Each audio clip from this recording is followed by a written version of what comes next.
A new global coffee trend has appeared seemingly out of nowhere amid the COVID-19 pandemic. But how? Hey guys, I'm Palak Lakhani. In this channel, I make educational, motivational, and trending videos. So if you are new here, consider subscribing. Whether you are on TikTok, Facebook, Instagram, or Twitter, Dalgona Coffee is everywhere.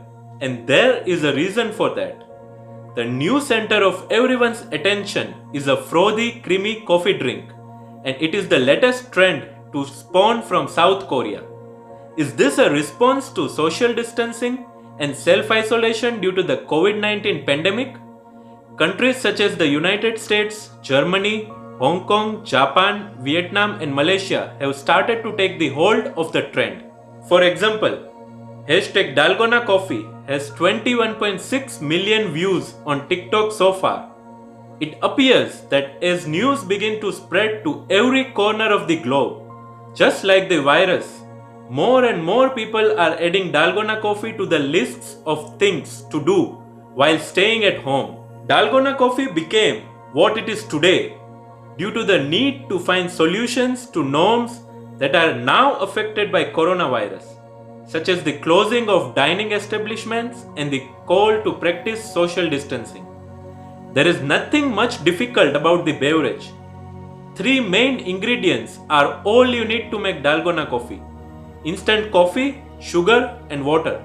Pretty simple, right? With either a mixer or your hand, mix equal parts of each ingredient, preferably in a bowl, so you get a caramel colored frothy mixture. Once you are done with the mixing part, all you have to do is pour the mixture on your milk of choice. It appears that the trending drink received its name from its topping that looks similar to dalgona or popgi, a candy created by heating baking soda, oil, and sugar. That is South Korea's version of a coffee-flavored toffee. The coining of the name is credited to the South Korean actor Jung Woo, who ordered a whipped coffee at an eatery in Macau. He likened the taste to that of dalgona, a type of Korean honeycomb toffee. The drink is also said to closely resemble the Indian beverage known as Fatty Hui coffee or beaten coffee. The only difference is that when making Fatty Hui, milk is poured on top of the whipped mix rather than spooning the whipped mix on top of the milk. Making it is really simple. Now that you know what Dalgona coffee is, we will show you exactly how to make it.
Snap a photo or video the entire thing and post it online so that you too can join the ever-growing Dalgona Coffee community. That's it for today, guys. I hope you liked the video. If you did, please hit the like button and press the subscribe button. Thank you and see you in the next video.